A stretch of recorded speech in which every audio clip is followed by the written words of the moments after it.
So, in the last two sessions, we have covered the respiratory tract and the mechanism of sound production. So, in this session, we will be just learning about the main respiratory organ, lungs, and the associated structure called air sacs. അപ്പം ലങ്സിനെ കുറിച്ചും air സാക്സിനെ കുറിച്ചുമാണ് നമ്മൾ ഈ സെഷനിൽ സംസാരിക്കാൻ വേണ്ടിയിട്ട് പോകുന്നത്. So, as you know, the primary respiratory organ, or the only one respiratory organ in pigeon or the bird is nothing but the lungs. അപ്പോൾ ലങ്സിനെ കുറിച്ച് പറയുകയാണെങ്കിൽ ഇറ്റ്സ് പെയർഡ്, നമ്മളൊക്കെ പോലെ തന്നെ പെയർഡ് ആണ്. പക്ഷേ നമ്മളെ പോലെ ഫ്രീ ആയിട്ട് ഫ്ലോട്ടിംഗ് ആയിട്ടുള്ള ഒരു ലങ്സ് അല്ല ഇതിൻ്റെ കേസിൽ ഉണ്ടാവുക.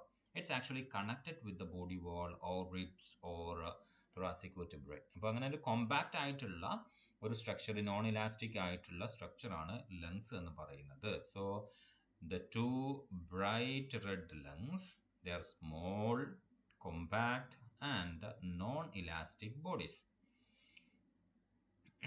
സോ ഇതിൻ്റെ ഒരു പ്രത്യേകത എന്ന് പറഞ്ഞു കഴിഞ്ഞാൽ ബാക്കി എല്ലാ വെർട്ടിബ്രേറ്റ്സിൻ്റെ കേസിലും എയർ എന്ന് പറയുന്നത് it's having A residual volume in the lungs. അപ്പം അങ്ങനെ ഒരു എയർ സ്റ്റോറേജ് ബേർഡ്സിൻ്റെ കേസിൽ കാണാൻ വേണ്ടിയിട്ട് പറ്റില്ല. So that is a main different. So they are different from the lungs of other vertebrates in that they do not store air. They will be just passing the air and there is no residual volume in the lungs. അപ്പോൾ അത് compact ആയതുകൊണ്ടാണ്, non elastic ആയതുകൊണ്ടാണ്. Elastic ആണെങ്കിൽ എന്ത് ചെയ്യും, air അവിടെ നിന്നിട്ടില്ലെങ്കിൽ it will collapse, അല്ലേ, ചുരുങ്ങിപ്പോകും. അപ്പം ലങ്സിൻ്റെ ഒറിജിനൽ ഷേപ്പിൽ നിന്ന് അത് മാറിപ്പോകും. പിന്നീട് വീണ്ടും എയർ അതിൻ്റെ ഉള്ളിലേക്ക് കയറാൻ വേണ്ടിയിട്ട്, അല്ലേ, രണ്ട് വാൾസുകൾ തമ്മിൽ ഒട്ടിപ്പോകും അതിൻ്റെ ഉള്ളിൽ. അപ്പം അങ്ങനെ വരുമ്പോൾ റെസ്പിറേറ്ററി മെക്കാനിസം നടക്കാതെ വരും. അതർ വെർട്ടിബ്രേറ്റ്സിൻ്റെ കേസിൽ എയർ സ്റ്റോർ ചെയ്യാനുള്ള ഒരു റീസൺ എന്ന് പറയുന്നത് അതാണ്, കൊളാപ്സ് ചെയ്യുന്നത് ഒഴിവാക്കാൻ വേണ്ടിയിട്ടാണ് റെസിഡ്യുവൽ വോളിയം അവിടെ ഉള്ളത്. അതേസമയം ബേർഡ്സിൻ്റെ കേസിലുള്ള ലങ് എന്ന് പറയുന്നത് നോൺ ഇലാസ്റ്റിക് ആണ്, കോമ്പാക്റ്റ് ആണ്. അതുകൊണ്ട് തന്നെ even though air is not present there, it will not collapse. അപ്പം അതുകൊണ്ട് തന്നെ എയർ അവിടെ സ്റ്റോർ ചെയ്ത് നിൽക്കുന്നില്ല ബേർഡ്സിൻ്റെ കേസിൽ എന്നുള്ളത് ഓർമ്മിക്കാം. They do not hang freely in to the thoracic cavity. ഞാൻ പറഞ്ഞു നമ്മളെ പോലെ ഫ്രീ ആയിട്ട് അങ്ങനെ നിൽക്കുകയല്ല, മറിച്ച് they are closely applied by their dorsal surface to thoracic vertebrae. എന്ന് വെച്ചാൽ ബാക്ക് സൈഡ് ഉണ്ടല്ലോ, ബാക്ക് സൈഡിൽ thoracic vertebrae ആയിട്ട് കണക്റ്റഡ് ആണ്, ഫ്രണ്ട് സൈഡിൽ റിബ്സുമായിട്ട് കണക്റ്റഡ് ആണ്. ഓക്കെ, ക്ലിയർ ആണല്ലോ. ഫ്രണ്ട് എന്ന് പറഞ്ഞാൽ ഫുൾ ഫ്രണ്ട് അല്ല, മറിച്ച് ഹാഫ് പോർഷൻ നിങ്ങൾക്ക് ഇവിടെ കാണാൻ വേണ്ടിയിട്ട് പറ്റും. സോ ഇത് thoracic vertebrae ആണ്, ഇത് റിബാണ്. ഓക്കെ, അപ്പം ഈ റിബിൻ്റെ ഈ പോർഷൻസ് ഇങ്ങനെ കണക്റ്റഡ് ആണ്, ഈ ഭാഗം ബോഡി വാളുമായിട്ട് കണക്റ്റഡ് ആണ്. ഓക്കെ, ഈ ഫ്രണ്ട് റീജിയൻ മാത്രമാണ് കുറച്ച് ഫ്രീ ആയി കിടക്കുന്നത്. പക്ഷെ ഇത് കോമ്പാക്റ്റ് ആയതുകൊണ്ട് തന്നെ ഇവിടെ കാര്യമായിട്ടുള്ള പ്രശ്നങ്ങൾ വരില്ല. Now, dorsally, they have no peritoneal covering. എന്ന് വെച്ച് കഴിഞ്ഞാൽ ബാക്ക് സൈഡ് ഓൾറെഡി എന്താണ്, it is protected using the vertebra as well as the ribs and body വാൾ. അതുകൊണ്ട് തന്നെ അവിടെ പെരിറ്റോണിയൽ കവറിങ്, നമ്മുടെ കേസിലൊക്കെ എന്തുണ്ട്, മെംബ്രേനിയസ് ആയിട്ടുള്ള ഒരു പ്രൊട്ടക്റ്റീവ് കവറിങ് ലെൻസിന് കാണാൻ വേണ്ടിയിട്ട് പറ്റും. അപ്പം അങ്ങനെ ഒരു പെരിറ്റോണിയൽ കവറിങ് ഡോർസൽ റീജിയനിൽ ബേർഡ്സിൻ്റെ ലങ്സിന് ഇല്ല. Now, the ventral surface is free. അതുകൊണ്ട് തന്നെ എന്താണ്, വെൻട്രൽ സർഫസ് ഞാൻ പറഞ്ഞു കുറച്ച് മുമ്പിൽ മാത്രമാണത്. സോ വെൻട്രൽ സർഫസ് എന്ന് പറയുമ്പോൾ നമ്മൾ പെട്ടെന്ന് നോക്കുമ്പോൾ മുമ്പിലാണല്ലോ, അപ്പം മുമ്പിലുള്ള പോർഷൻ മാത്രമാണ് ഫ്രീ ആയിട്ട് കിടക്കുന്നത്. പക്ഷേ സ്റ്റിൽ ബാക്ക് സൈഡ് കോമ്പാക്റ്റ് ആയിട്ട് അവിടെ ഫിക്സ് ചെയ്തേക്കുകയാണ്. അപ്പം ഈ ഫ്രണ്ട് സൈഡിൽ മാത്രം എന്ത് ചെയ്തിട്ടുണ്ട്, there is a thick sheet covering. Okay, അപ്പം ഫൈബ്രസ് ടിഷ്യൂ കൊണ്ട് ഒരു കവർ ചെയ്തേക്കാണ്. And that fibrous tissue is known as the pleura pulmonary or aponeurosis. Okay, അപ്പോൾ പെരിറ്റോണിയത്തിൻ്റെ ഒരു ഡെവലപ്മെൻ്റ് ആണത്. ക്ലിയർ ആണല്ലോ, പ്ലൂറ പൾമനറി. പെരിറ്റോണിയം എന്ന് പറയുമ്പോൾ ബോഡി ക്യാവിറ്റി ലൈനിങ്ങിനെയാണെന്ന് പറയുക എന്നുള്ളത് നിങ്ങൾക്ക് അറിയാമെന്ന് വിചാരിക്കുന്നു. അപ്പോൾ പെരിറ്റോണിയത്തിൽ നിന്ന്, അല്ലേ, സീറോമിൻ്റെ കവറിങ് ആണ് പെരിറ്റോണിയം. എക്സ്റ്റേണൽ ഇൻറ്റേർണൽ പെരിറ്റോണിയം ഉണ്ട് എന്നുള്ളത് നമുക്കറിയാം. ഇപ്പോൾ പ്ലൂറ പൾമനറി ഓർ അപ്പോന്യൂറോസിസ് എന്ന് പറയുന്നത് പെരിറ്റോണിയത്തിൽ നിന്ന് ഡെവലപ്പ് ചെയ്ത വെൻട്രൽ സർഫസിനെ കവർ ചെയ്യുന്ന ഒരു സ്ട്രക്ചറാണ്. Now, a small fan-like costopulmonary or intercostal muscles, which arise from the junction of the sternal and vertebral ribs, are inserted into the pleural covering. The structure ആണ്, അത് കൃത്യമായിട്ട് അങ്ങനെ തന്നെ പഠിച്ചു വെക്കുക. The two lungs of the birds are rather solid, spongy structures as in mammal, so that gaseous exchange കൃത്യമായിട്ട് നടക്കാൻ വേണ്ടിയിട്ടുള്ള ഒരു അഡാപ്റ്റേഷനായിട്ട് നമുക്കതിനെ കൺസിഡർ ചെയ്യാം. The antero ventral end of each lung is pierced by. Antero ventral എന്ന് പറഞ്ഞു കഴിഞ്ഞാൽ ആൻറ്റീരിയർ എന്ന് പറയുന്നത് കഴുത്തോട് അടുത്ത് കിടക്കുന്ന പോർഷൻ, വെൻട്രൽ എന്ന് പറയുന്നത് അതിൻ്റെ ഫ്രണ്ട് പോർഷൻ. അപ്പം ബ്രോങ്കെ കണക്ട് ചെയ്യുന്നത് നമുക്ക് ഇവിടെ കാണാൻ വേണ്ടി ഈ നീല സാധനം കണക്ട് ചെയ്യുന്നത് അല്ലേ, ലൈറ്റ് ബ്ലൂ കളേർഡ് ആയിട്ടുള്ള ട്യൂബ് കണക്ട് ചെയ്യുന്നത് മുകളിലെ പോർഷൻ ആണ്, വെൻട്രൽ സൈഡ് ആണ്. അതുകൊണ്ടാണ് antero ventral side of the end of the lung is pierced എന്ന് പറഞ്ഞാൽ ഇത് തുളച്ചിട്ടാണ് ബ്രോങ്കെ അതിൻ്റെ അകത്തേക്ക് പ്രവേശിക്കുന്നത്. ഓക്കെ, അപ്പൊ അതിനെ നമ്മൾ എന്ത് വിളിക്കും? പ്രൈമറി ബ്രോങ്കെ എന്ന് വിളിക്കും. Once it is entered into the this particular lungs it will form mesobronchi. Okay, അതിൻ്റെ അകത്തേക്ക് നേരെ പോകുന്നതിനെ നമുക്കെന്ത് വിളിക്കാം? മീസോബ്രോങ്കെ. ഇതിങ്ങനെ നേരെ പോകും, അതിനെ നമുക്കെന്ത് വിളിക്കാം? മീസോബ്രോങ്കെ എന്ന് വിളിക്കാം. ഈ മീസോബ്രോങ്കെ കഴിഞ്ഞാൽ ഇതിൽ നിന്ന് എയർ സാക്സിലേക്ക് ബ്രോങ്കെ പോകും. ഓക്കെ, ഫർദർ ആയിട്ട് അതിനെ നമ്മൾ സെക്കൻഡറി ബ്രോങ്കെ എന്ന് വിളിക്കാം. ഓക്കെ, എയർ സാക്സിലേക്ക് പോകുന്ന ബ്രോങ്കെനെ നമ്മൾ സെക്കൻഡറി ബ്രോങ്കെ എന്നാണ് വിളിക്കുക. അപ്പം ഇത് മീസോബ്രോങ്കെ, അതായത് primary bronchi. Once it is entered into the lung it will be known as the mesobronchus. And then അതിൽ നിന്ന് എയർ സാക്സിലേക്കോ ബാക്കിയുള്ള ഫർദർ ഡിവിഷൻസ് നടക്കുന്നുണ്ടെങ്കിൽ that will be known as the secondary bronchi. Clear ആണല്ലോ? Secondary bronchi എന്ന് പറയുമ്പോൾ ഈ meso ബ്രോങ്കേനെ cover ചെയ്തിട്ട് ഇവിടെയും ഡിവിഷൻസ് ഉണ്ടാവുക, ഇങ്ങനെയും കവർ ചെയ്ത് പോകും, ഇങ്ങനെയും കവർ ചെയ്ത് പോകും. ഇതൊക്കെ എന്താണ്? സെക്കൻഡറി ബ്രോങ്കയാണ്.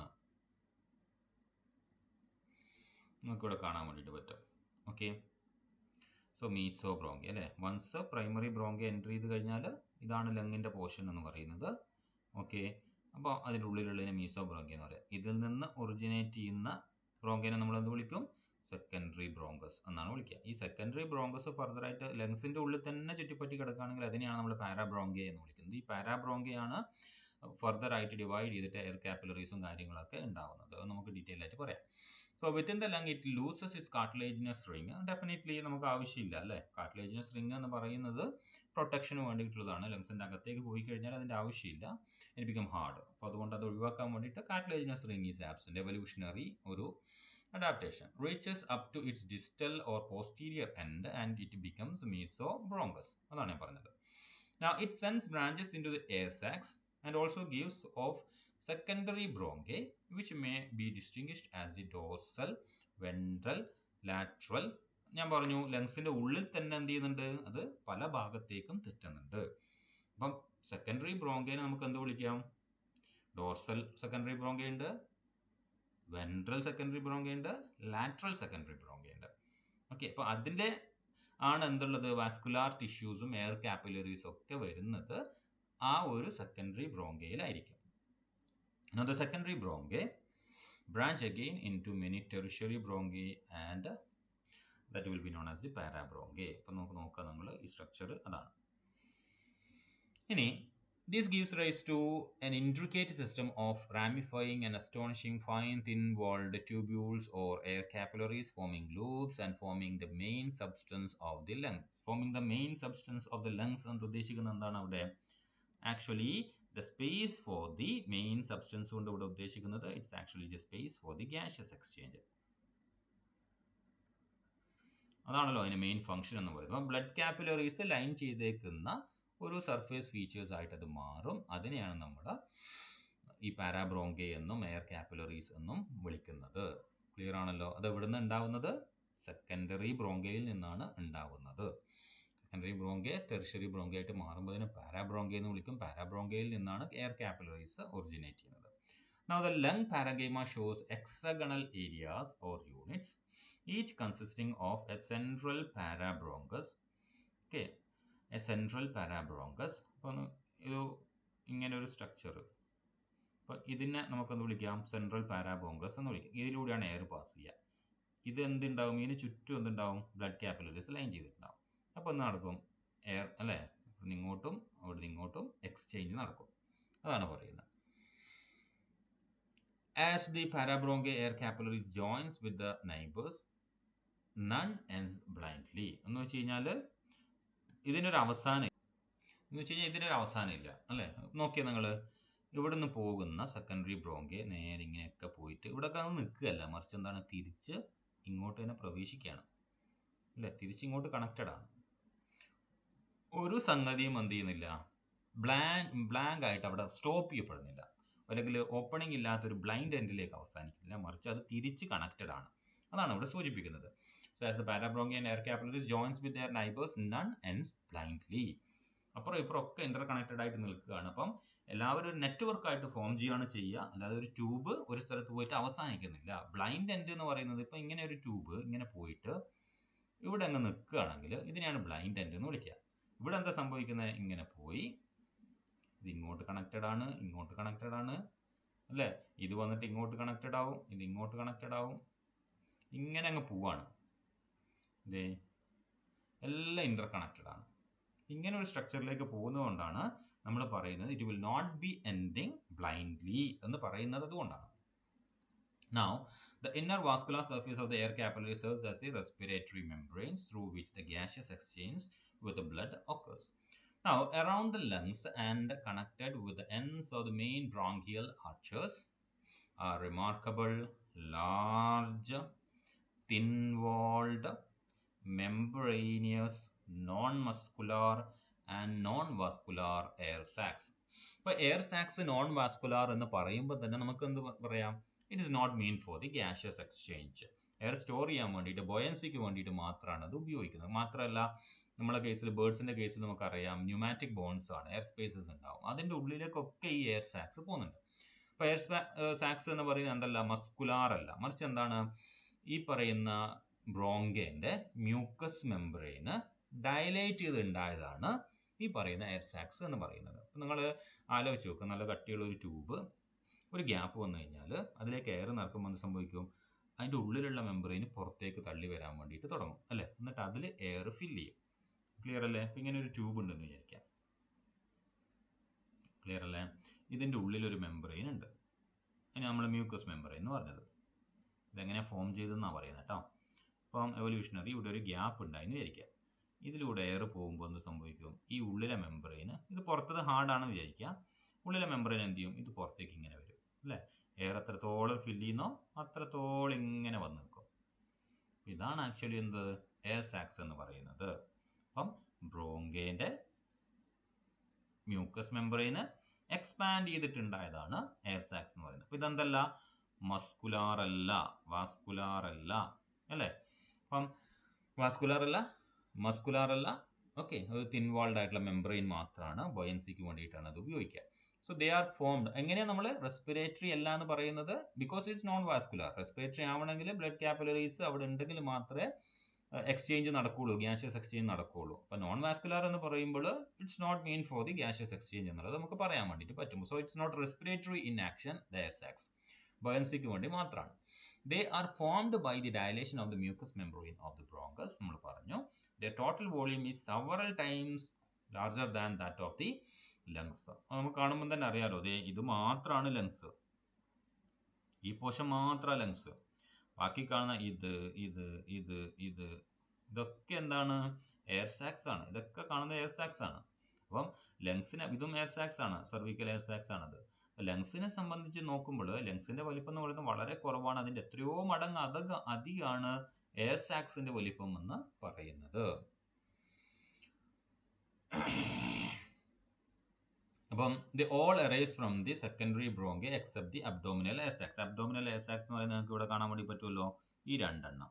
ഇതൊഴിച്ച് ബാക്കിയെല്ലാം സെക്കൻഡറി ബ്രോങ്കയിൽ നിന്നാണ് ഒറിജിനേറ്റ് ചെയ്യുന്നത്. പക്ഷേ ഇതോ മീസോ ബ്രോങ്കസിൽ നിന്നായിരിക്കും ഒറിജിനേറ്റ് ചെയ്യുന്നത്. കാരണം നോക്കിയാൽ നിങ്ങൾ, മീസോ ബ്രോങ്കസ് നേരെ പോയിട്ട് രണ്ടായിട്ട് ഡിവൈഡ് ചെയ്യും, അതാണ് ഈ അബ്ഡോമിനൽ എയർ സാക്സ് എന്ന് പറയുന്നത്.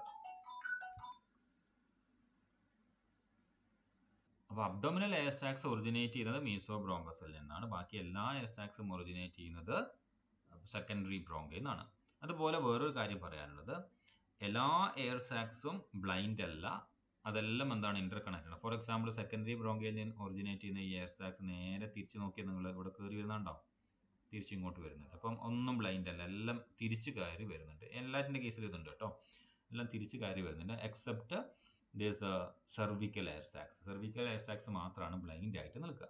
So they arise from the secondary bronchi except abdominal air sacs, അത് മീസോബ്രാങ്കിൽ നിന്നാണ് ഒറിജിനേറ്റ് ചെയ്യുന്നത്. Openings of the bronchi into air sacs are termed ostia. All air sacs remain communication with the pneumatic cavities of the bone. Pneumatic cavity എന്ന് പറയുന്നത് ബോണിന്റെ അകത്തുള്ള space ആണ് അല്ലേ, air spaces. അതും ബോയൻസിക്ക് വേണ്ടിയിട്ട് ബേർഡ്സിനുള്ള അഡാപ്റ്റേഷൻ ആയിട്ട് നമ്മൾ പറയും, ഫ്ലൈയിങ് അഡാപ്റ്റേഷൻ ആയിട്ട് നമ്മൾ പറയുന്നതാണ്. അപ്പോൾ except the cervical air sacs all others rejoin the bronchi. ഞാൻ പറഞ്ഞു ത്രൂ റിക്കറന്റ് ബ്രോങ്കെ. അതാണ് റിക്കറന്റ് ബ്രോങ്കെ. നമ്മൾ ഇതിനെ ഈ ഞാൻ നേരത്തെ വരച്ച സാധനമാണിത്. റിക്കറന്റ് ബ്രോങ്കെ എന്നാണ് വിളിക്കുക. എന്താണ് റിക്കറന്റ് ബ്രോങ്കെ? സെക്കൻഡറി ബ്രോങ്കയിൽ നിന്ന് എയർ സാക്സ് ഫോം ചെയ്യുന്നു. ഈ എയർ സാക്സ് തിരിച്ച് സെക്കൻഡറി ബ്രോങ്കയിലേക്ക് കണക്ട് ചെയ്യുന്ന ട്യൂബിന് പറയുന്ന പേരാണ്, അല്ലെ, മെമ്പറേനിയസ് ആയിട്ടുള്ള ട്യൂബിന് പറയുന്ന പേരാണ് റിക്കറന്റ് ബ്രോങ്കെ എന്നുള്ളത്. ഒന്നുകൂടെ പറയാം, സെക്കൻഡറി ബ്രോങ്കയിൽ നിന്നാണ് എയർ സാക്സ് ഒറിജിനേറ്റ് ചെയ്യുന്നത്. ഈ എയർ സാക്സ് തിരിച്ച് സെക്കൻഡറി ബ്രോങ്കയിലേക്ക് കണക്ട് ചെയ്യുന്ന മെമ്പറേനിയസ് ആയിട്ടുള്ള ട്യൂബിന് പറയുന്ന പേരാണ് റിക്കറന്റ് ബ്രോങ്കസ് എന്നുള്ളത്. അത് മറക്കരുത്, recurrent bronchus. Now, except the cervical air sacs, all others rejoin the bronchi. Air sacs are paired in origin, but in pigeon, the two interclavicular air sacs fuse early.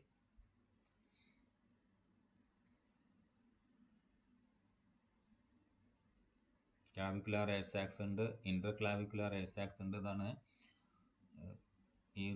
ഇതിനെയാണ് നമ്മൾ ഇന്റർക്ലാവിക്കുലർ എന്ന് പറയുക.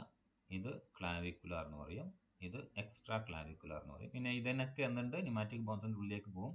അപ്പോൾ humoral air sacs എന്ന് പറയാൻ കാരണം humorous ബോണിൻ്റെ pneumatic സ്പേസിലേക്ക് പോകുന്ന air സാക്സിന് പറയുന്ന പേരാണ് ഹ്യൂമറസ് എയർ സാക്ക് എന്ന് പറയുന്നത്. So that's about the lungs and air sacs. ലങ്സിൻ്റെയും എയർ സാക്സിൻ്റെയും സ്ട്രക്ചർ നമ്മൾ പഠിച്ചു. കൃത്യമായിട്ട് മനസ്സിലാക്കിയിട്ട് തന്നെ പഠിക്കുക. ഞാൻ ഓരോ കാര്യങ്ങളും മാർക്ക് ചെയ്തിട്ടാണ് നിങ്ങൾ പറഞ്ഞു തന്നത്. അതുപോലെ കൃത്യമായിട്ട് പഠിക്കുക. നോട്ട്സ് കൃത്യമായിട്ട് ഉണ്ടാവണം. നിങ്ങളെ നോട്ട്സ് ഉണ്ടാവണം. അല്ലാതെ ചുമ്മാ ക്ലാസ് കേട്ടുകൊണ്ടിരിക്കാൻ വേണ്ടിയിട്ടല്ല ഈ ക്ലാസ് പ്രൊവൈഡ് ചെയ്യുന്നത്. ഈ ക്ലാസ്സിൻ്റെ നോട്ട് നിങ്ങൾ കൃത്യമായിട്ട് എഴുതിയിരിക്കണം എല്ലാറ്റിൻ്റെയും. Okay, so we will see the respiratory mechanism in the next session.